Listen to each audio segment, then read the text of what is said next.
인사하겠습니다. 주님의 이름으로 사랑합니다. 너무 멀어가지고 자리가 좀 차야 되는데 아프신 분들 못 오시고 또 코로나 때문에 안 다니는 분들이 이제 그만 계속 안 다니는 경우가 있고 가끔 오시는 경우가 있어서 그러네요. 시편 24편을 본문으로 여호와의 성산에 거하며 복받을 자라는 제목으로 주님의 말씀을 전하겠습니다. 왜 시편 24편이냐 뭐 그런 분이 계실지 모르겠네요. 23편인데요 원래가 23편은 시편을 처음으로 강의할 때 시작했기 때문에 두 번 하기가 좀 뭐해서 뺐습니다. 23편부터 시편을 계속 강의하고 있기 때문에 23편 그리고 1편에서 지금 24편이 된 것입니다. 산운교회가 산운교회 2023년도 하반기 목회 중심 사역은 교회 리더십 세우기라고 할 수 있습니다. 그래서 설교를 한다고 하더라도 임직 후보자들이 떠오르고 기도를 하더라도 그분들이 떠오르고 교회 미래를 생각하더라도 그분들이 떠오릅니다. 목회자인 저만이 아니라 산운교회 온 성도님들도 저와 함께 같은 마음을 품어주시기를 부탁합니다. 집안에 고3이 한 명 있으면요 5식구라면 5식구가 다 고3이 된다잖아요. 세상에 고3도 그런데요 임직자를 세운다고 하는 것 사람이 세우는 게 아니라 하나님이 세워주시는 은혜가 임하면요 온 교회에 그 은혜가 임하는 거예요. 그래서 교회 리더십을 세우시는 성령님의 역사가 교회 공동체 전체에 임하게 될 것이고 실제로 임직자들이 세워지는 것이 교회 머리 대신 주님이 친히 세우시는 신비와 은혜가 있어야 하기 때문입니다. 자, 지난주에 신앙의 거품을 제거하십시오라는 제목의 말씀을 전했었는데요. 가장 먼저 그 메시지의 목표는 임직 후보자들을 향하고 있었던 겁니다. 그 주간에 첫 모임이 있어서 좀 부담스러워 할까봐 또 설교 내용이 길어서 그 부분을 다루지 못했는데 지금 좀 적용해 보면 이렇습니다. 새롭게 세워지는 임직자들을 앞세우면서 창립 50주년 희년 성취의 은혜를 사모하는 산운교회는 신앙의 거품이 제거돼야 한다라는 의미의 메시지인 거죠. 적어도 임직자들은 임직할 때까지 그 제목과 의미를 마음에 새겨 주었으면 좋겠다는 것입니다. 자신들에게 자신도 모르게 생겨난 신앙의 거품이 무엇인지를 살펴서 신앙 거품 때문에 회개하며 그 신앙 거품을 떨쳐버리게 되는 은혜를 받는 때가 되기를 바라는 것입니다. 거품이 있으면요, 뭐 목욕할 때는 좋을지 모르지만요, 거품이 있으면 하나님의 은혜가 직접 전해지는데 방해가 되는 거예요. 하나님 우리를 쓰시는데 방해가 되는 거예요. 그러니까 거품이 제거되어야 하는 것이죠.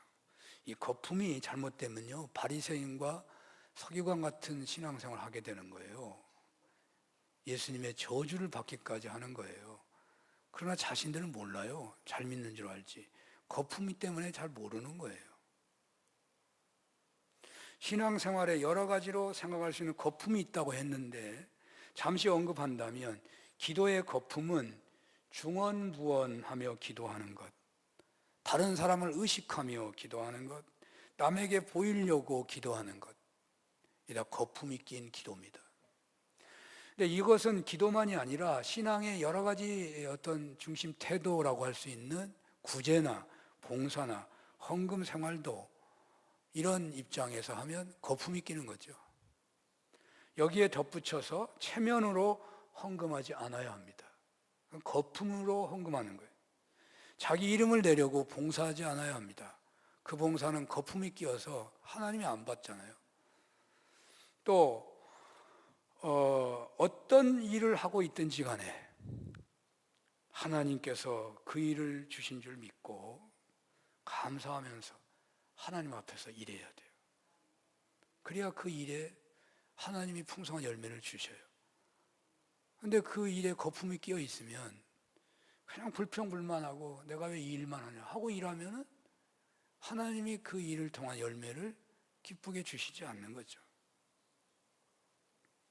바리새인들의 위선과 가식, 외식주의를 넘어서는 은혜를 안지나 서나 항상 구해야 하겠다는 것입니다. 임직자들 임지 후보자들이 앞장서서 그렇게 하면 다른 사람도 따라간다 그 말입니다. 주일날 말씀은 한 주간 동안 적용하는 것인데 이제 임지 후보자들은 설교 말씀을 이제 만날 때마다 줄거리를 물어볼 겁니다. 설교를 어떻게 들었나 물어본다고요. 그러니까 정리해야 돼요. 적어도 교육이 끝날 때까지는. 그게 훈련이에요. 말씀이 잘 안 들리고 말씀이 적용이 안 되면 그 말씀 선포는 의미가 없는 거예요. 아무 의미가 없는 거예요. 개신교는 말씀의 종교라고 할 만큼 말씀을 강조하잖아요. 종교 개혁이 말씀에서 왔잖아요. 그러니까 말씀을 듣고 한 귀로 듣고 한 귀로 흘려버리고 나가버리면 그 말씀을 듣는 게 아니죠. 한 주간 동안 적용돼야 하는 것입니다. 제가 예를 들어봅니다. 거품을 제거하십시오. 지난 주간에 제가 휴가를 보냈었는데 한 주간 거품이 많이 생각이 나더라고요. 그래서 거품을 생각해 보니까 제 설교에 거품이 좀 끼었겠구나. 설교의 거품은 뭘까? 체험했거나 확신하는 고백적 차원의 메시지가 되지 못한다면 나는 아닌데 남보고 하라고 한다든지 자신도 은혜를 못 받으면서 다른 사람 은혜 받으라고 설교한다든지 거품이 낀 설교죠. 또 선포한 말씀대로 살고자 나는 얼마나 힘쓰고 있는가. 그것은 이제 거품에 나중에 낀 거품이라고 해야죠. 말씀대로 살지 못하면 그것도 거품인 거죠. 드러나만 하니까. 저는 수도원 운동이라는 거룩한 꿈을 꾸어왔습니다.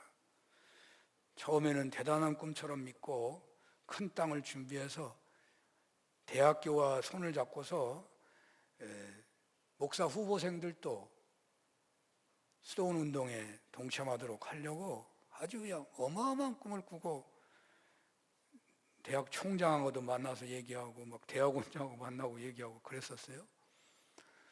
그랬는데 얼마 못 가서 큰 기둥이 몇 년 만에 두동강 나듯이 좌절되고 말았어요.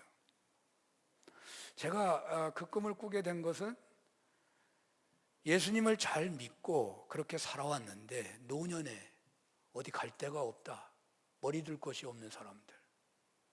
선교에 몸을 바쳤는데 나중에 오갈 데가 없다면 그분들을 내가 모셔야겠다. 그 생각 때문에 수도원을 하는 거라고 생각했어요. 또 수도원 사역을 인해 가지고 노년이 걱정돼서 나중이 걱정돼서 말씀대로 살 수 없다고 하며 세상의 안정감과 타협해버리기 쉬운 신앙 인물들이 상당합니다. 여러분 그런 경험 안 해봤나요? 내가 이 사람들과 타협하면 직장에서 잘릴지도 몰라. 그런데 직장 잘려야 되지 않아야 되니까 나는 세상과 타협해야 돼. 그렇게 될 수밖에 없어요. 내가 믿음대로 살다가 사업이 망하게 생겼는데 그러면은 믿음대로 못 살죠. 근데 나는 수도원에다가 그렇게 믿음대로 살다가 사업이 망치거나 직장에서 퇴출돼가지고 사람 구실 못하는 그러한 위기에 놓여 있다고 한다면 하나님은 그들을 보호하라고 하시거든요. 저에게 그런 소원을 주신 거죠. 그래서 정말 신앙 인물이 세상과 타협하지 않고 말씀 가운데 살아가도록 도와야 한다는 거예요. 그렇게 꿈을 가져왔는데 제가 그게 좌절이 됐어요. 요즘에 잔잔하게 기도를 해오고 있는데 또 거품 생각이 나더라고요. 내가 크든 작든 조력자가 있든 없든 집이 준비되어 있든 없든 간에 하나님께서 소원을 품게 하셨으니 그것에 만족하며 그 삶을 내가 지금부터 살아가면 되는 것인데 그 삶을 직접 행하는 데는 관심이 없고 모든 게 준비 딱 되어야만 내가 그렇게 할 수 있지 않느냐. 어떻게 하면 좋은 조건, 어떻게 하면 함께 할 수 있는 사람들도 함께 해가지고 정말 제대로 수도운동을 해야 되지 않냐 하는 환경과 조건에 마음이 모아져 있어가지고 그래가지고 한숨만 나고 말이죠. 도대체가 그런 조건이 될랑아 있도 멀었구나. 그런 생각을 하다 보니까 이게 좌절이 되는 거잖아요. 그런 조건을 생각하는 게 거품이더라고요. 하나님에게 무슨 조건이 필요해요? 하나님이 주신 소원에 따라 헌신만 하면 되는 것이지. 그래서 그 거품을 생각했다는 거예요. 이렇게 한 주간의 말씀을 듣고서 그 말씀을 한 주간에 적용해 보려고 한다는 거예요. 임지 후보자들은 앞장서서 그렇게 설교를 들어야 하는 것입니다. 오늘 설교 제목은 여호와의 성산에 거하며 복을 받을 사람입니다. 임직 후보자 교육에 참여하신 분들이 사는교회 공동체에서 가장 앞장서서 받아야 할 은혜이며 그렇게 함으로써 온 성도님들도 소금 3%가 소금물이 되는 거거든요. 그래서 그 바닷물이 세상의 더러운 것들을 정화시켜요. 그런 것처럼 이 임직자가 3%도 안 된다 할지 모르지만 이 3%의 소금처럼 그렇게 됨으로써 온 성도님들도 세상의 더러운 것들을 정하기에 적합한 소금물로 세우는, 교회를 소금물 교회로 세우는 그런 은혜를 받는 때가 되었으면 한다는 것입니다. 자, 그런데 여호와의 성산에 거하는 말은요, 성전에 거하는, 즉 건물 안에 거한다는 의미보다는 여호와 하나님을 만나서 교제한다는 의미가 큰 것입니다. 이스라엘 백성들은 예루살렘 성에 거할 수 있어요. 누구나 거할 수 있는 거거든요. 이방인들은 이방인들도 있다고 그러더라고요. 오늘날 우리네 누구라도 예수 믿는다면 교회당에 올 수 있는 거죠. 아니, 안 믿는 사람도 올 수 있는 거죠. 누구나 올 수 있죠. 그러므로 성산에 거한다는 것은 공간적 의미로 시온산이라 예루살렘 성에 거한다는 그런 1차적 의미가 아니고 여호와의 성산에 거한다 말은 거룩한 하나님 앞에 나아가 선다는 뜻입니다. 그리고 이 사실이 중요한 것은 하나님 앞에 설 수 있는 자가 하나님께 복을 받고 구원의 하나님께로부터 의롭다함을 얻기 때문에 그렇습니다. 하나님께 의롭다함을 얻은 자만이 하나님과 교제할 수 있고 그로 말미암아 하나님이 허락하시는 복과 구원을 누릴 수 있기 때문입니다.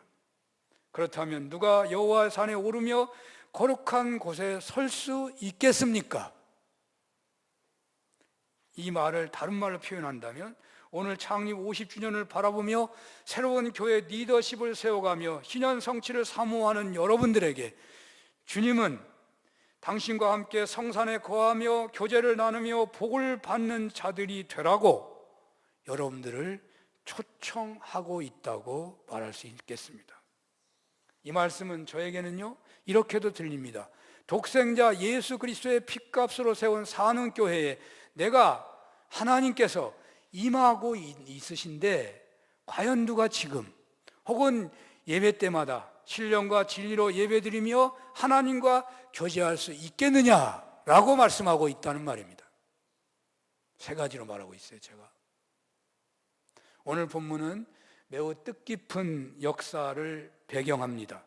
본문은 다윗 왕이 온 우주 만물의 창조주로서 만왕의 왕이신 하나님과 그의 택한 백성과 이스라엘 사이에 맺은 바 언약을 상징하는, 그러니까 하나님과 이스라엘 백성과 맺은 언약을 상징하는 언약궤를 오벳 에돔의 집에서 예루살렘 성으로 모셔와서 그 예루살렘에 장막을 짓고 그 장막 안에 언약궤를 안치할 때에 감격과 기쁨에 겨워 부른 노래가 오늘 시편 24편이에요. 그래서 하나님이 성전에 임재하시는데 장막에다가 언약궤를 모시니까 다윗은 감동이 오잖아요.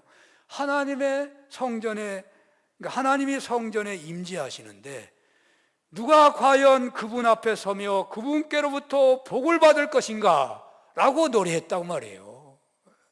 성전을 언약궤를 모시게 되니까.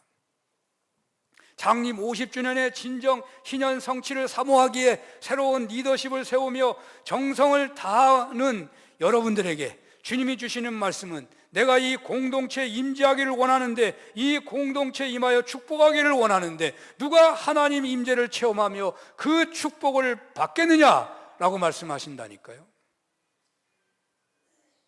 하나님의 언약궤를 성전에 안치하기를 그렇게도 소원하며 정성을 다해 수차례 시도를 했지만 블레셋에게 언약궤를 빼앗기기도 했고, 언약궤를 모셔올 때 말씀대로 하지 않아서 불경건하게 행하여 옮기는 자가 죽기도 했고, 수많은 불상자를 겪었는데 바로 그 언약궤가 드디어 다윗 왕을 통하여 예루살렘 성에 모셔져서 그 감격에 다윗 왕이 이 시편 24편으로 노래하고 있다는 것입니다. 우리 교회 공동체는 처음부터 하나님의 임재하시는 공동체였을 것입니다. 그러나 많은 질곡의 역사를 가지고 있어요. 어떤 때는 이 교회에 하나님이 계신 것이냐, 이 교회에서 정말 예배하면 하나님이 받을 만한 것이냐 라고 생각이 들 만한 그런 혼란도 있었을 것입니다. 그러나 이제 50주년을 앞두고서 희년 성취를 향한 전체 성도님들의 부르짖음과 각자 조금씩 다르겠지만 솔로몬의 천제단처럼 그렇게 기도하고 희년 헌금을 드리는 중에 2천만 원의 부채를 갚기도 했는데, 이렇게 교회 희년을 향하여 가는 중에 은혜와 진리가 충만하기를 사모하는 사는교회 공동체에 더 강렬하신 하나님의 은혜가 있을 것을 믿게 되는 거예요.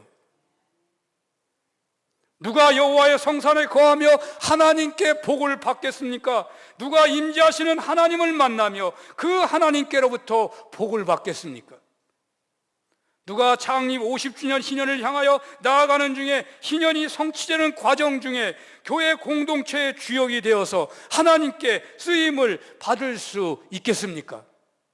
누가 예배 때마다 하나님의 임재를 체험하며 그 하나님과 교제하며 의롭다함을 얻으며 구원받은 자로 복을 받을 수가 있겠습니까? 오늘 본문 1절 2절을 봅니다. 대답하고 있습니다. 땅과 시작, 땅과 거기에 충만한 것과 세계와 그 가운데 사는 자들은 다 여호와의 것이로다. 여호와께서 그 터를 바다 위에 세우심이여 강들 위에 건설하였도다. 아멘. 3절에 누가 여호와의 성산에 거하며 복을 받을까? 라고 말하고 있는 그 시작에 바로 이 말씀이 나오고 있는 거예요. 그러니까 누가 여호와의 성산에 거하며 복을 받겠느냐? 이 은혜가 먼저 주어져야 한다, 그 말을 하고 있는 거예요. 1절 2절의 말씀이 무슨 의미일까요? 우리가 하나님이 임재하신 예배와 그 예배에서 의롭다함을 받으며 그분과 교제하며 복을 받을 수 있는 길은 첫 번째로 우리 모두의 소유가 하나님의 것이라는 고백에서 시작한다는 것입니다. 땅과 거기 충만한 것과 세계와 그 중에 거하는 자가 다 여호와의 것이로다 했습니다. 이는 천지 만물에 대한 하나님의 주권이 선포되고 있는 것입니다. 왜냐하면 2절에 있는 대로 모든 것은 하나님이 지으셨기 때문입니다. 왜 우리가 예배 때마다 하나님의 임재를 체험하지 못하는 경우가 많은 것이겠습니까? 하나님 예배, 우리가 왜 하나님 예배 중에 하나님과의 교제가 이루어지지 않는 때가 왜 많은 것이겠습니까? 로마서 1장 21절에서 23절을 볼까요? 로마서 보여주세요. 로마서 1장 21절에서 23절 방송실. 왜 없어요? 예. 하나님을 알되 하나님을 영화롭게도 아니하며 감사하지도 아니하고 오히려 그의 생각이 허망하여지며 미련한 마음이 어두워졌나니. 하나님을 알되 하나님을 영화롭게 안 한대요. 왜? 하나님을 우상처럼 대한다는 거예요. 어떻게 하면 하나님을 영화롭게 하고 감사드리며 살겠습니까? 당연한 것이지만 오늘 본문에 따르면 우리 신앙인들이 소유에 대한 바른 인식과 바른 원칙이 있어야 한다는 것입니다. 천지만물이 다 하나님의 소유라는 것은 당연한 고백입니다. 이 고백에 아마 신앙인이라면 다 맞다고 할 것입니다. 그러나 자신의 소유물에 대해서는 교묘한 대답과 처신으로 거부하는 경우가 상당할 것입니다. 누구를 향하는 게 아니라 제가 그러더라고요. 제가 이거 하나님께 바쳤는데, 아니 내가 옛날에도 다 바치고 내가 2배로 바친 적도 있고 뭐 많이 있는데 이것은 아니잖아. 이미 다 바쳤는데 뭐 또 바쳐야 돼. 뭐 이상하게 내가 자꾸만 무슨 이유가 되면요 빼려고 그래요. 교묘하게 자신의 소유물은 하나님의 것이 아니라고 말하기 쉽고 처신하기 쉬워요. 고린도전서 4장 7절을 봅니다. 누가 너를 남달리 구별하였느냐? 네게 있는 것 중에 받지 아니한 것이 무엇이냐? 네가 받았은즉 어찌하여 받지 아니한 것 같이 자랑하느냐? 라고 말하고 있잖아요. 우리가 가지고 사용하는 모든 것의 근본 주인은 하나님이십니다. 우리는 이 세상에 올 때 가지고 온 것이 아무것도 없었습니다. 우리는 이 세상을 하직할 때도 아무것도 가지지 못합니다. 그러므로 우리는 우리가 사용하는 것을 자기의 것으로 여겨서는 안 되는 것입니다. 우리는 우리가 가지고 사용하는 모든 것이 근본 하나님의 소유인 것을 알아야 합니다. 그리하여 우리는 우리가 가진 것을 사용하면서 그것을 사용할 수 있도록 허락하신 하나님께 감사하며 하나님의 뜻에 부합하게 사용해야 하는 것입니다. 하나님이 주신 것에 대해서 청지기적인 자세로 잘 관리해야 하는 것입니다. 가진 것에 집착하게 되면 그것이 우상이 되어 하나님과 멀어지게 되는 것입니다. 두 주인을 섬기는 사람에게 하나님은 임재할 수가 없는 거예요. 자신이 가진 것에 소유권을 집착하듯이 주장하는 자는 임재하시는 하나님과 교제할 수가 없는 것입니다. 어떤 상황에서도 의인이었고 환난을 통과하여 큰 복을 받았던 욥의 신앙을 우리는 기억해야 할 것입니다. 욥기서 1장 21절을 봅니다. 이르되 내가 모태에서 알몸으로 나왔사온즉 또한 알몸이 그리로 돌아가올지라. 주신 이도 여호와시요 거두신 자도 여호와시니 여호와의 이름이 찬송을 받으실지니이다. 언제나 이런 은혜 안에서 주님 앞에 서게 되는 은혜를 누리시기를 축원합니다. 둘째로 누가 여호와의 성산에 거하며 하나님의 복을 받겠습니까? 3절 4절에서 이렇게 말합니다. 다 같이 읽습니다. 여호와의 산에 오를 자가 누구며 그의 거룩한 곳에 설 자가 누구인가? 곧 손이 깨끗하며 마음이 정결하며 뜻을 허탄한 데 두지 아니하며 거짓 맹세하지 아니하는 자로다. 아멘. 손이 깨끗해야 한대요. 이 손이 깨끗해야 한다는 말은 그 사람의 모든 행동이 깨끗해야 한다는 말이에요. 이사야서 1장 15절에 보면요, 죄와 폭력으로 얼룩진 사람의 상태를 가르쳐서 이사야가 뭐라고 말하냐면 너희의 손에 피가 가득하다, 그렇게 말해요. 너희의 손에 피가 가득하다. 따라서 손이 깨끗함이라는 말은 모든 활동에 있어서 남에게 해를 끼치지 않는 자, 사회적으로 개인적으로 흠이 없고 나무랄 데가 없는 사람을 말하는 거죠. 외적 행위가 성결해야 한다. 그 다음에는요, 마음이 성결하며 뜻을 허탄한 데 두지 않아야 한다. 당연하겠죠. 우리가 겉으로만 아니라 내 속사람도 청결하고 허탄한 데 마음을 두지 않아야 되겠죠. 거룩하신 하나님 앞에 나아가고자 하는 자는 외적 행위의 깨끗함으로 충분하지 않습니다. 손만이 아니라 그 마음과 뜻이 근본적으로 깨끗해야 하는 거죠. 마음이 청결한 자는 복이 있나니, 하나님을 본다고, 마음이 청결해 하나님을 보는 거잖아요. 그런데 이 히브리어 원어는 오늘 본문은 청결하며 뜻을 허탄에 두지 아니하며 이렇게 말하고 있어요. 그러니까 이 청결과 허탄에 두지 않는다는 동절의 양면으로 말하고 있는 거예요. 그러니까 두 가지를 주장하는 게 아니라 청결한 사람은 마음을 허탄에 두지 않게 된다, 그런 말이에요. 한 가지를 말하고 있는 거예요. 허탄한데 뜻을 두지 않는다. 그러니까 마음이 청결한 사람은 자기의 뜻을 허탄에 두지 아니하는 것을 계속 유지해야 되는 거예요. 나는 회개했어, 청결한 게 아니고 계속해서 허탄한 데 마음을 두지 않아야 돼요. 그게 하나님의 성전에 거하고 복을 받는 자다. 셋째는요, 거짓 맹세하지 않는 자. 우리는 쉽게 이렇게 생각할지 몰라요. 내가 회개하고 내가 행동이 바르면 되지, 내 속사람이 깨끗하고 내 행동이 청결하면 되지, 그것으로 족하다고 생각하는 신자들이 의외로 많아요. 그러나 성경은 그렇게 말하지 않아요. 거짓 맹세하지 않아야 한다. 네가 이 세상 속에서도 인정받아야 한단 말이에요. 세상에서도 이 교회 안에서도 어떤 사람은요, 나 혼자만 잘 믿으면 되지, 그렇게 생각하는 사람이 있을지 몰라요. 자기 혼자만 잘 믿으면 된다고 생각하는 사람들의 상당수는요, 이단적으로 믿는 거예요. 자기 혼자만 잘 믿어도 돼요? 교회 안에서 나만 잘 믿으면 돼요?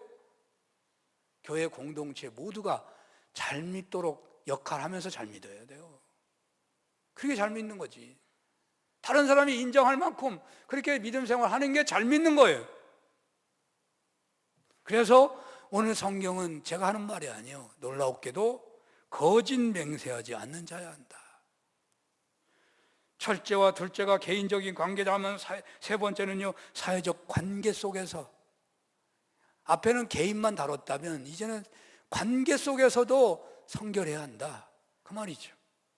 거룩하신 하나님 앞에 나아가려는 자는 사람들을 향해서도 신실해야 한다는 것입니다. 헛된 것을 참되다고 하거나 지킬 마음이 없으면서 나는 지키겠다고 거짓말로 서야하거나 하면 안 되는 거죠. 거짓 맹세. 크게 세 번째로요, 누가 여호와의 성산에 거하며 하나님의 복을 받겠는가? 누가 받겠는가? 하나님께서 자신을 온전히 통치하도록 마음의 문을 활짝 여는 사람, 마음의 문을 활짝 여는 교회가 하나님의 통치를 받는다는 거예요. 7절에서 10절 다 같이 보겠습니다. 시작. 문들아 너희 머리를 들지어다. 영원한 문들아 들릴지어다. 영광의 왕이 들어가시리로다. 영광의 왕이 누구시냐? 강하고 능한 여호와시요 전쟁에 능한 여호와시로다. 문들아 너희 머리를 들지어다. 영원한 문들아 들릴지어다. 영광의 왕이 들어가시리로다. 영광의 왕이 누구시냐? 만군의 여호와께서 곧 영광의 왕이시로다. 아멘. 언약궤를 놓고서 언약궤를 장막에 모셔놓고 그 과정이 얼마나 힘들었는지, 문들아 열어라고 막 소리쳐서 다윗이 노래하고 있는 거예요. 이미 들어왔는데도 문을 들어온 거는 겉으로 보는 거잖아요. 마음이 열려야지. 마음이 열려야. 하나님을 모셔야 한다 말이에요. 왕이 자기를 다스리는 왕궁에 들어갈 때는 지척거리는 것이 없어야 합니다. 온 천하의 위엄을 떨치시는 왕, 온 우주 만물이 그분의 주권 아래 있는 바로 그 절대 주권자이신 왕이 오신다는 겁니다. 궁 안에 사람들은 성문을 활짝 열고 왕을 영접해야죠. 그리고 그분의 통치를 받아야 합니다. 그래야 평화와 번영을 누릴 수 있는 것이죠. 창립 50주년을 바라보며 새로운 리더십을 세우며 신현 성취를 사모하는 사는교회 공동체에 전능하신 하나님께서 입성하신다는 것입니다. 그분을 잘 모셔드려야 할 것입니다. 물론 우리 교회에 지금까지 하나님의 임재와 통치가 이루어지고 있었을 것입니다. 그런데 오늘 바로 전능하신 하나님께서 그 큰 위엄으로 오신다는 것은 어떤 의미로 생각해야 할까요? 그동안 우리 교회는 어쩌면 지방 출장소 정도의 규모의 쓰임을 받았는지 몰라요.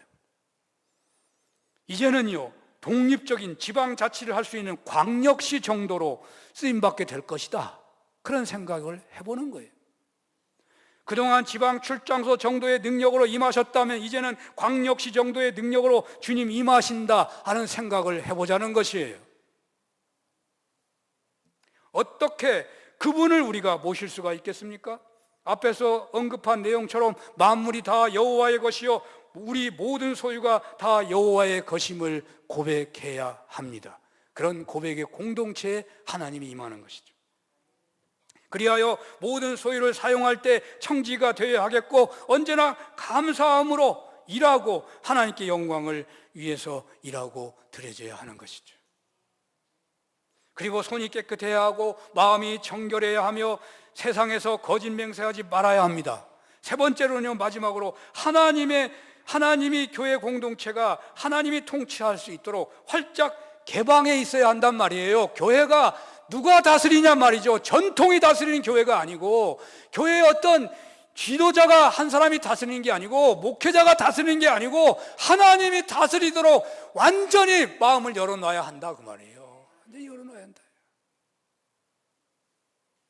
교회라고 하는 것은요, 한 사람 한 사람이 모여서 교회가 되는 거잖아요. 그러니까 큰 영광의 주님께서 우리 안에 거하도록 우리 개개인들도 모든 장애를 제거해야 돼요. 이중표 목사님 얘기 있다고 하는데요, 당신이 은혜를 받고 싶어가지고 기도원에 가서 기도하는데, 이 양반이 뭐 많은 사람 놓고 부흥회를 많이 하니까 설교는 잘 하시는데 왜 이렇게 자기가 기도하면 막 환자들이 다 나서버리고 있으면 좋겠는데, 그런 역사가 잘 안 나타나니까 자기도 그런 은혜를 받고 싶어서 기도했대요. 나도 기도하면 막 병자가 낫고 말이죠, 예언이 임하고 막 안진뱅이가 일어나고 막 기적이 일어났으면 좋겠어. 그런 은혜를 사모하고 기도했더니 하나님이 주시는 음성이 어떻게 들리냐면, 너 정말 그 은혜 받고 싶어 그러시더래요. 너 정말 그 은혜 받고 싶어 그러더래요. 그래서 어떻게 했겠어요? 아이, 나 못 받아요. 안 받아요 그랬대요. 여러분, 왜 우리가 정말 은혜를 왜 못 받는지 아세요? 정말 우리가 원하지 않기 때문에 그래요. 하나님이 우리 아들 목사 세우라면 어떻게 하지? 하나님이 나보고 이 회사 내려놓고 선교사로 가라면 어떻게 하지? 내가 은혜 받으면요, 내가 만약에 많은 사람을 치유한다 그러면요, 냄새나는 사람, 추하고 더러운 사람도 다 몰려와서 나보고 기도하라면 내가 그거 어떻게 하지? 그거 어떻게 할 거예요? 여러분, 왜 우리가 결정적인 은혜를 못 받느냐? 회개하고 하나님을 믿는데도 왜 은혜를 못 받느냐? 정말 원하지 않기 때문에, 마음을 열지 못해서 못 받는 거예요. 그래서 오늘 성경에 여호와의 성산에 누가 거하겠느냐? 손이 깨끗하고 마음이 청결하고 허탄한 데 뜻을 두지 아니하고, 그리고 모든 것이 다 하나님의 것이라고 고백하고 살아가는 것 좋지만, 문들아 열려라, 문들아 열려라 계속해서 반복하고 있어요. 오늘 성경에서 우리가 마음을 열어야 돼요. 하나님, 나를 다스리옵소서. 이제 예수님과 십자가에서 내가 죽었습니다. 나의 주인은 주님이십니다. 주님, 나를 마음껏 다스리 주십시오. 그러면 여호와의 성산에 거하게 된다는 거예요. 이런 은혜가 있으시기를 축원합니다. 기도하겠습니다. 창립 50주년 희년 성취를 향해 가는 산흥교회 공동체, 그동안도 임재하신 하나님께서 더욱 강력하게 임재하시기를 원하시는 줄로 믿습니다. 이 은혜의 때에 누가 임재하시는 하나님 앞에 쓰임받을 수가 있겠습니까? 임직 후보자들을 앞장서며 저희 모두 그 은혜 받기를 간절히 사모합니다. 우리를 하나님 마음껏 사용하여 주옵소서. 예수님 이름으로 기도합니다. 아멘.